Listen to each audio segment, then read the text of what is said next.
Good morning. I'm Eddie Garcia. Before I start, two things. You're forgiven. Just make sure you don't work today. And number two, I'm going to try to keep the swearing to a minimum, so if anyone expects that. On this special day, I want to thank everyone present who is here to honor Mitchell and to support his family at this solemn moment. To the family of our fallen hero, Noel, Cashton, Baby Riggs, Kathy, Tim, Sydney, Garrett, Joyce, Greg, Jim, Kendra, and other family members and friends present. We are proud to share this day with you. Today is a very important day for every member of our department and for you, the family of our fallen but never forgotten Mitchell Penton. It's a day of remembrance and a day of mourning, but it will also be a day to celebrate his life. We've mentioned often, it isn't so much how he died, but how we lived that matters most. As we reflect on Mitchell, we can truly never understand your feeling of loss. I can only imagine there being an eternal hole in your hearts that my words cannot assuage. I simply hope that you know in your hearts how deeply we care for you and how you are always part of our family. We are honored and thankful that you allowed your hero to be part of this uniform and of our beloved calling. Mitchell embodied all that it takes to wear this uniform, to wear this patch, to answer this call and more. As he no doubt looks upon us today, our message for him is simple: you will never be forgotten. We remember the day we lost Mitchell and the anguish, but we will also rejoice at what he accomplished with his life. He proudly wore this badge while knowing the risks of this profession. Your strength as a family at Baylor on that cold early morning was simply inspiring. I saw the sorrow and the pain that you all felt. We all felt it, but there were moments where you instantly also reflected on Mitchell's passion and his love for our beloved profession. Someone once said, dying doing what you love is not death itself, but a crossing into heaven. Tim, you may not remember, but you nearly said those exact words to your grief-stricken family as I watched that morning. Your words are ingrained in my memory, as is your entire family's perseverance through this most difficult journey. Kathy, you may not remember what you said to me when I said goodbye to you that morning, but he did work for me. And for as short time as it was, I was proud to have an officer of Mitchell's character. Noel, I can't even imagine your heartbreak.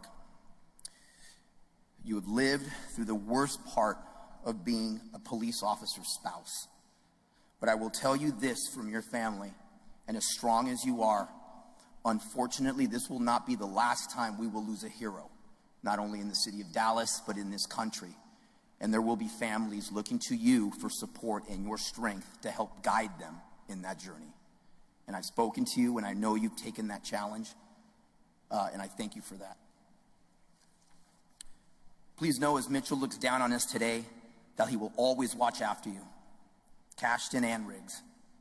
And to the rest of Mitchell's family, either present that early morning or here today, you give us all strength to continue to answer this call.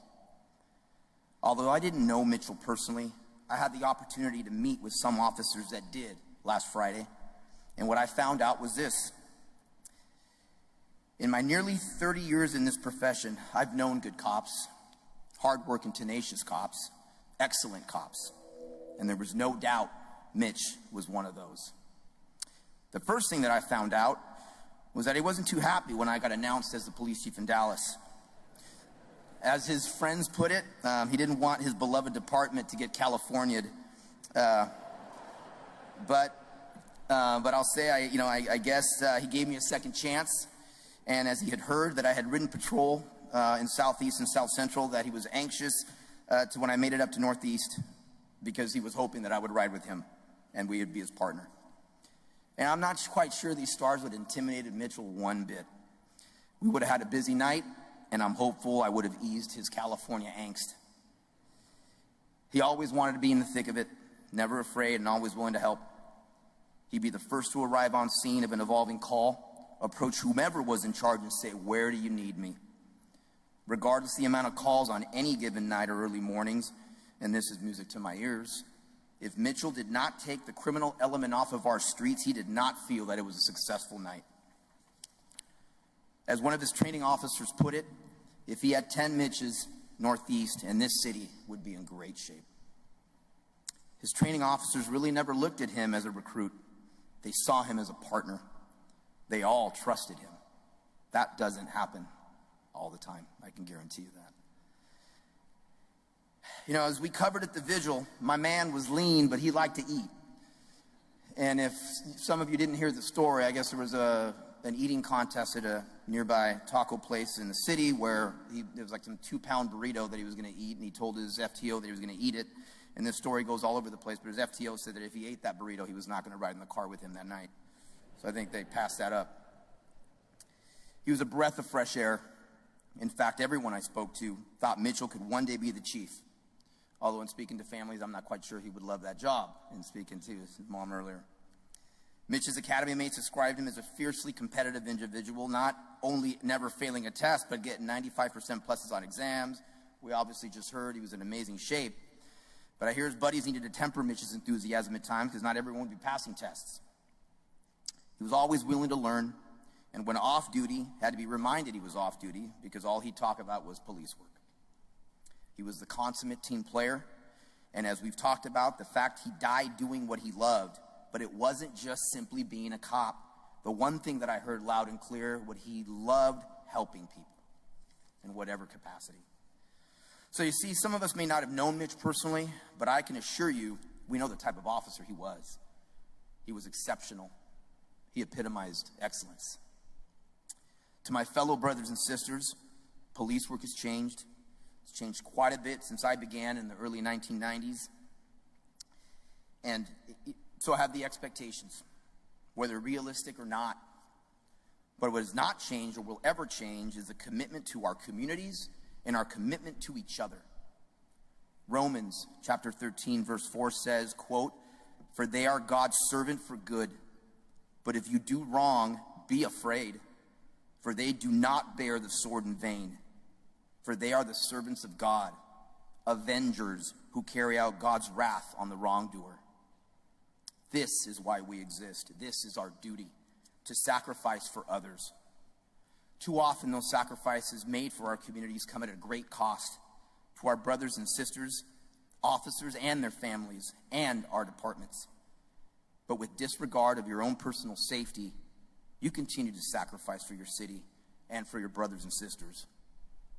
Today is a reminder of what duty and sacrifice truly mean. The pain that comes with losing our brother, sister officer cannot be measured. He answered the call bravely, freely, and proudly.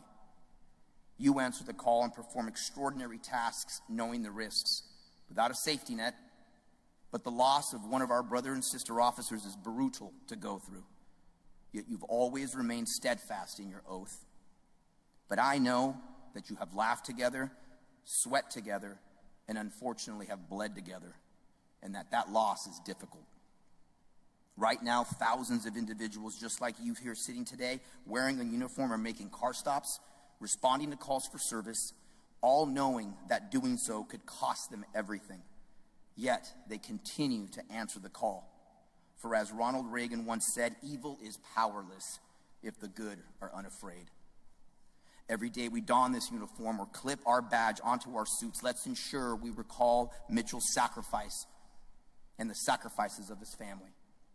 Let's ensure their sacrifice was not in vain. Every time we place ourselves in between harm and those we serve, every time we make our city safer, no matter the risk, we honor his legacy, and we honor the legacy of all of our fallen. We thank the members from other agencies in our community for their support, because the loss of an officer isn't merely a local loss, it is a national loss. Mitchell did his duty in the service of others.